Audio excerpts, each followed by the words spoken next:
They told you God died, but they never told you who buried him.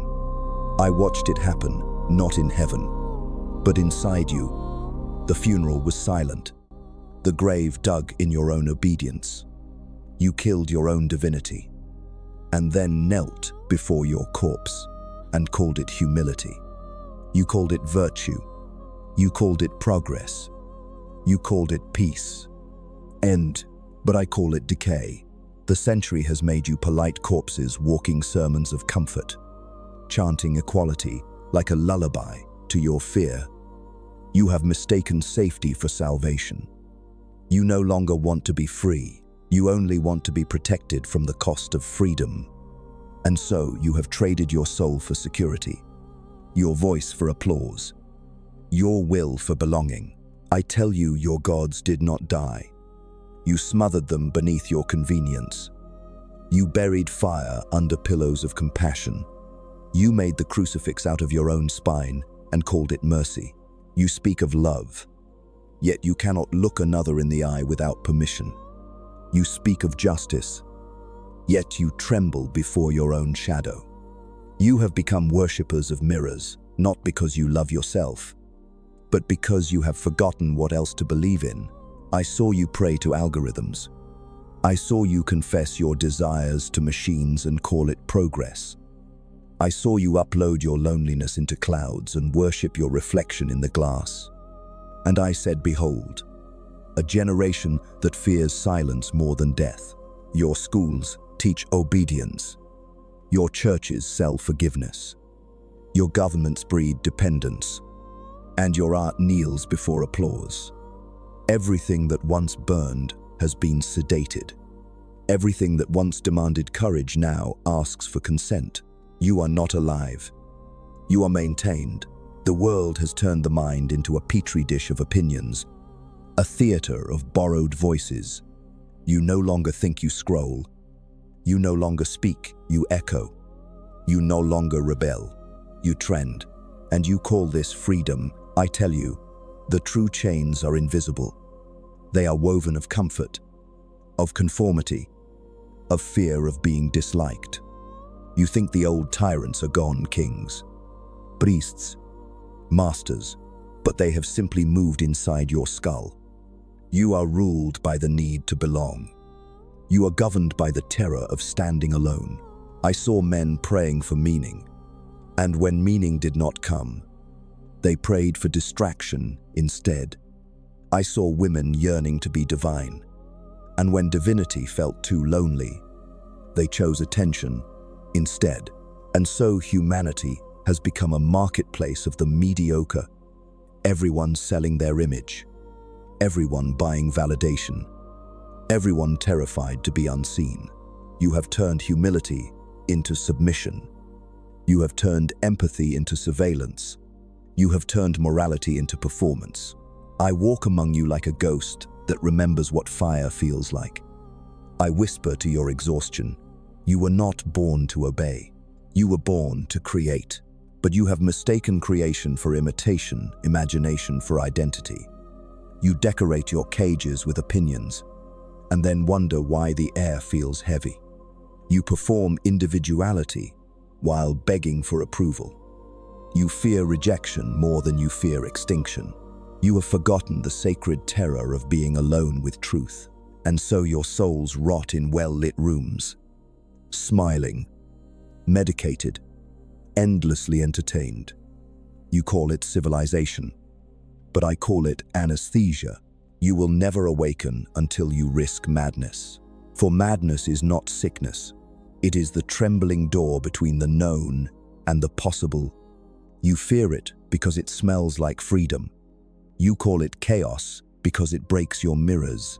But I tell you, only the one who walks through chaos learns to create order. Only the one who dies to their comfort learns to give birth to their will. The herds of modernity bleat their slogans. Be kind. Be nice. Be small. Be equal. Be normal. But I say unto you, the human spirit was not born to be normal. It was born to be divine. I do not speak to your politeness.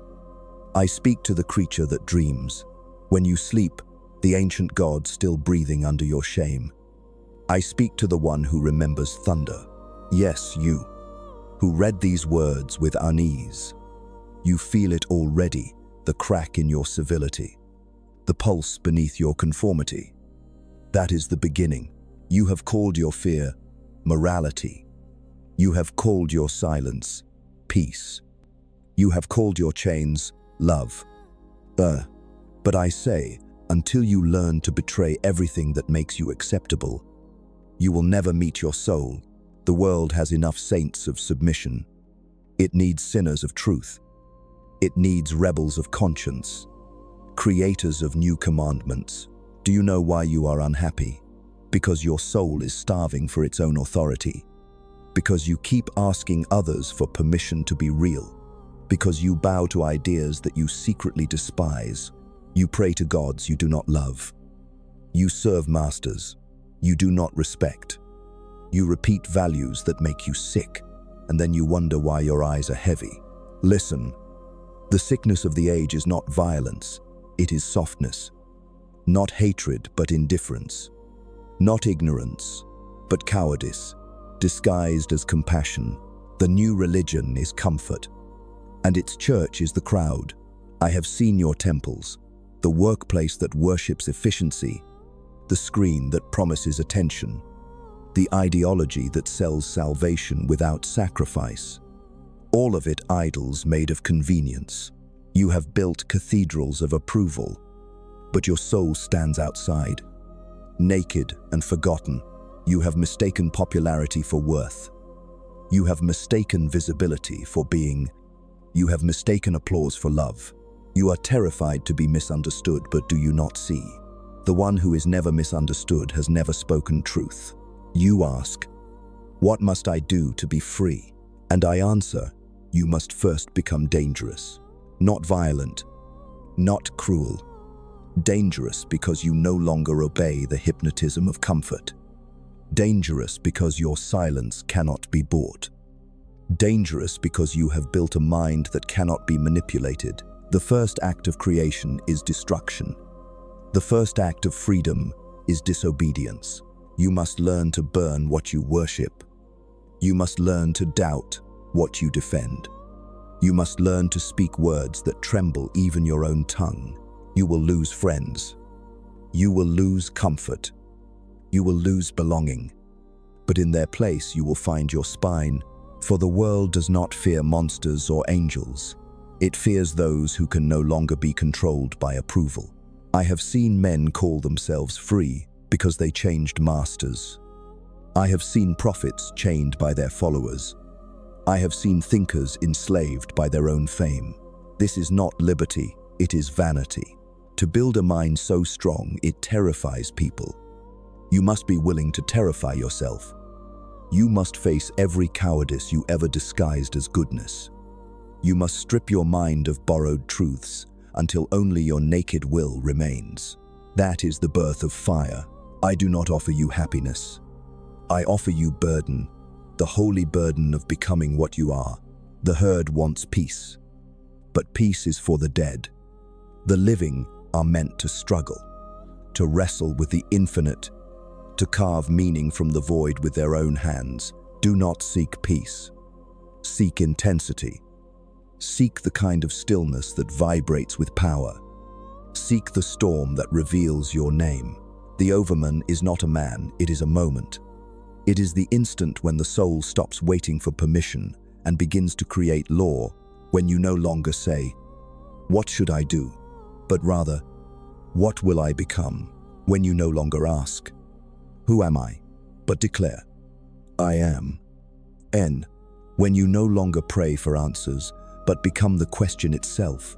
You think power corrupts, but weakness does worse. Weakness corrupts everything it touches, because it must disguise itself as virtue.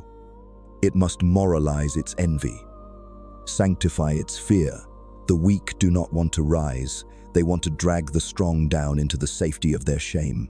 Beware of those who preach equality. They do not seek justice. They seek control.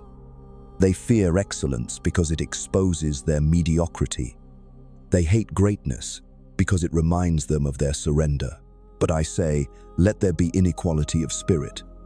Let there be mountains again. Let men and women stand so high that even the sun envies their height. Do not fear being alone on your peak.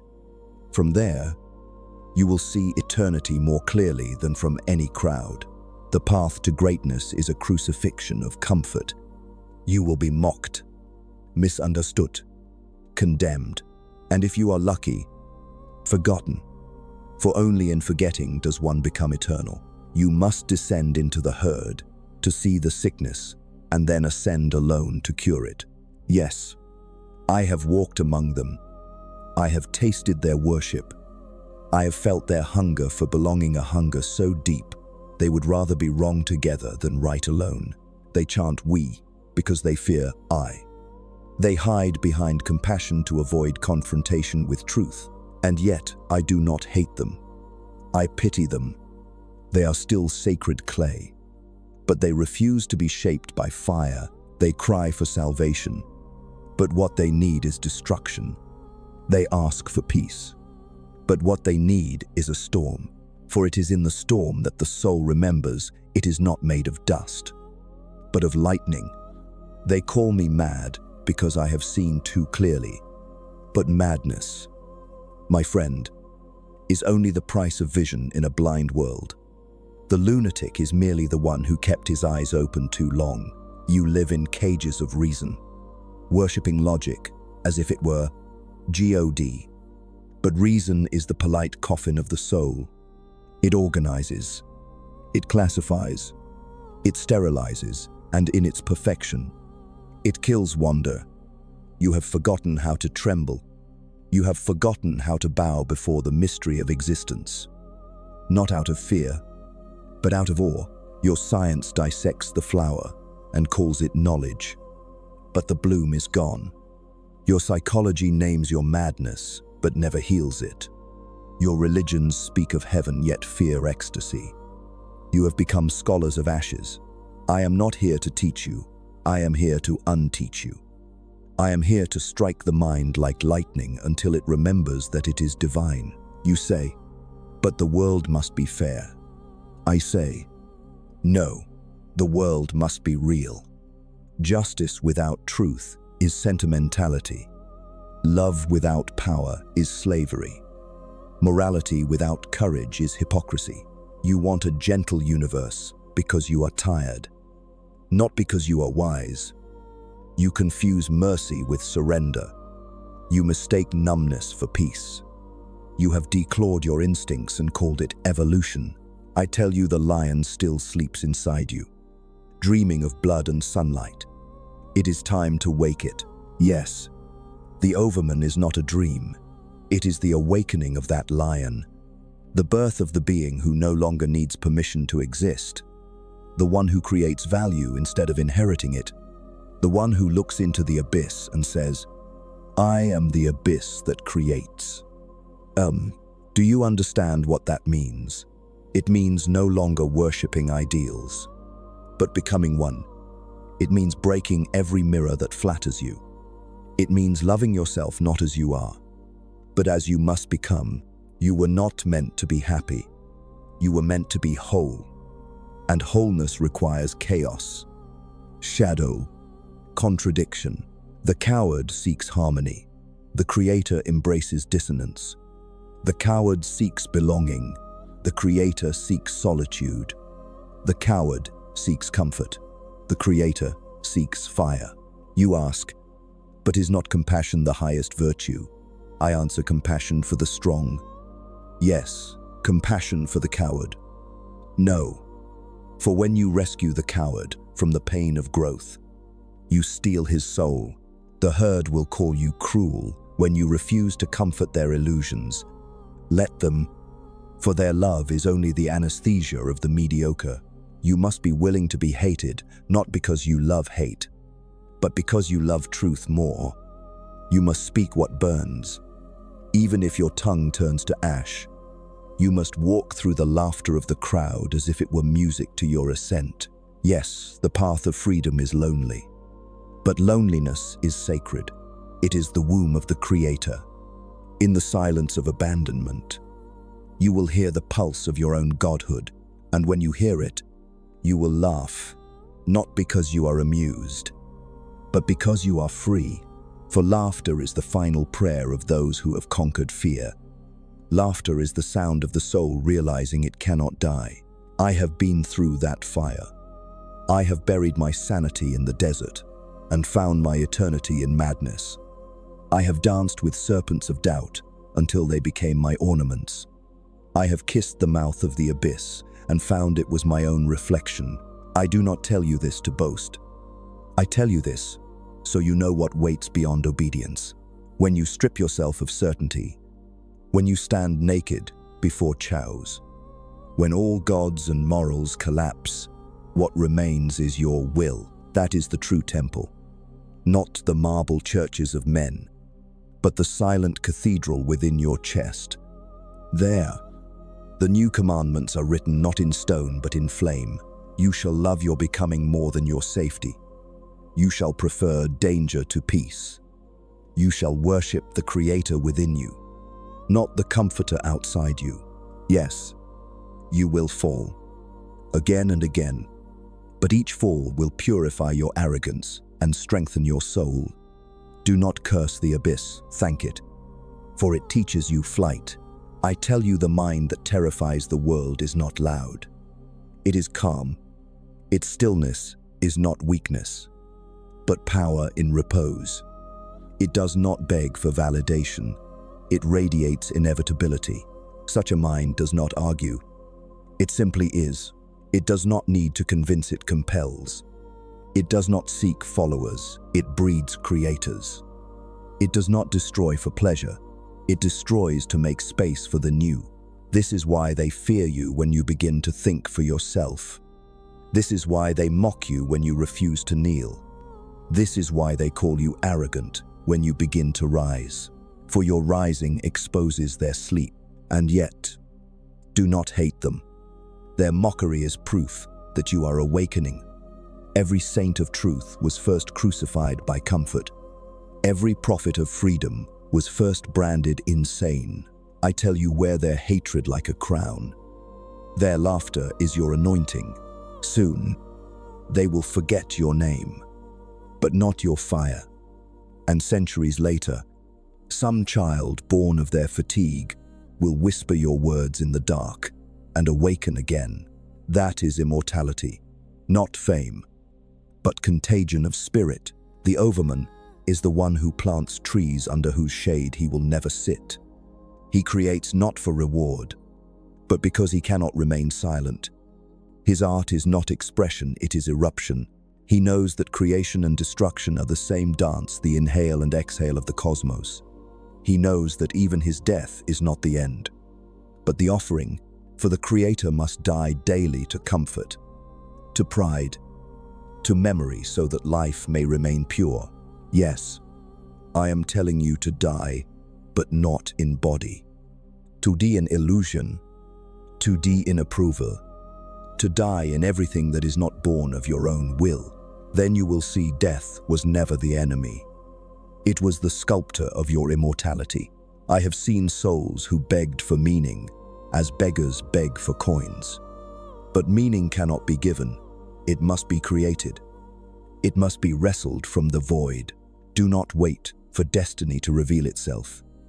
Become its author. Every time you obey your own inner command, the universe expands.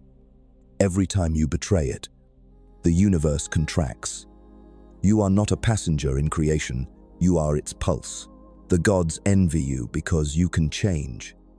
The angels weep because they cannot suffer.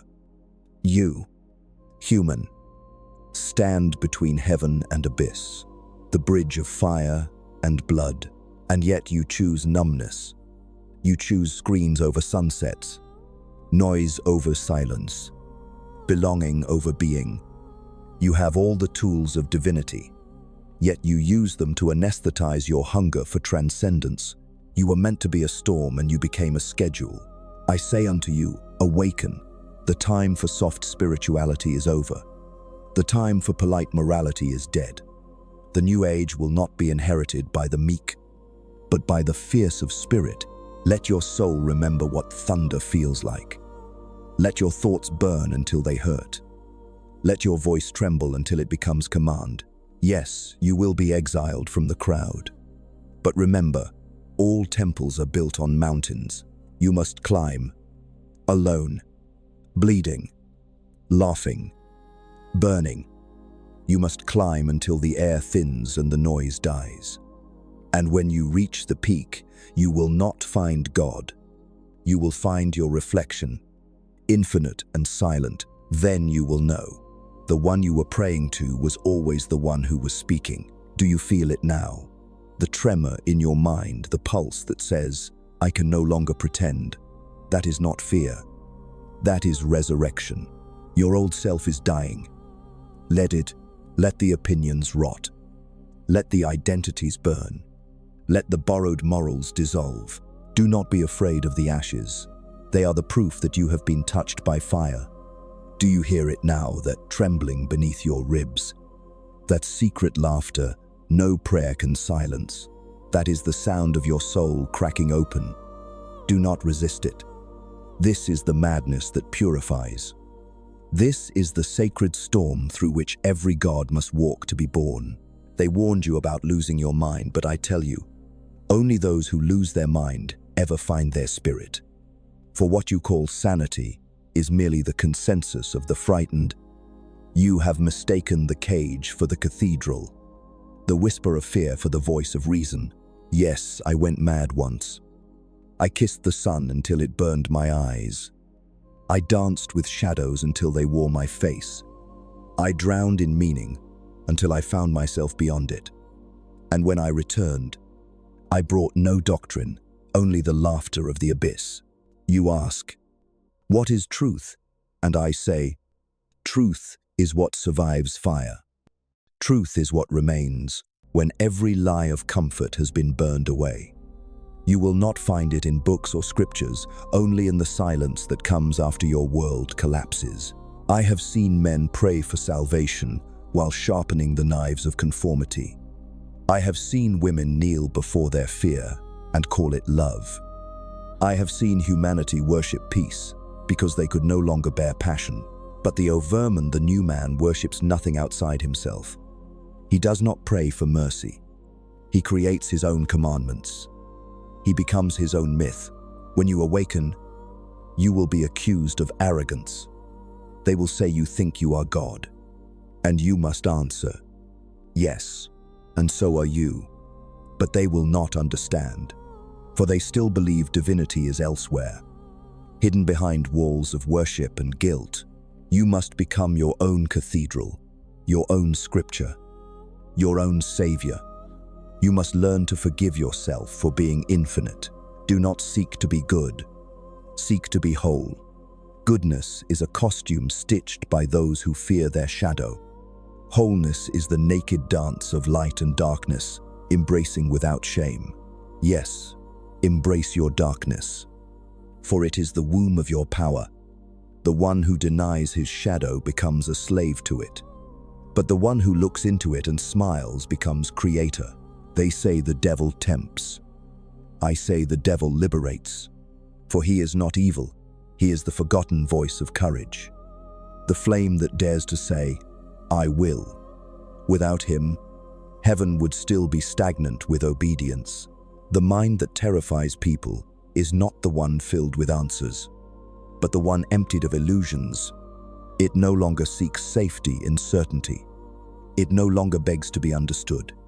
It simply burns calmly, endlessly, beautifully. Do you know what true strength is? It is not control. It is surrender to the dance. To let chaos pass through you without losing yourself. To let destruction kiss you without making you bitter.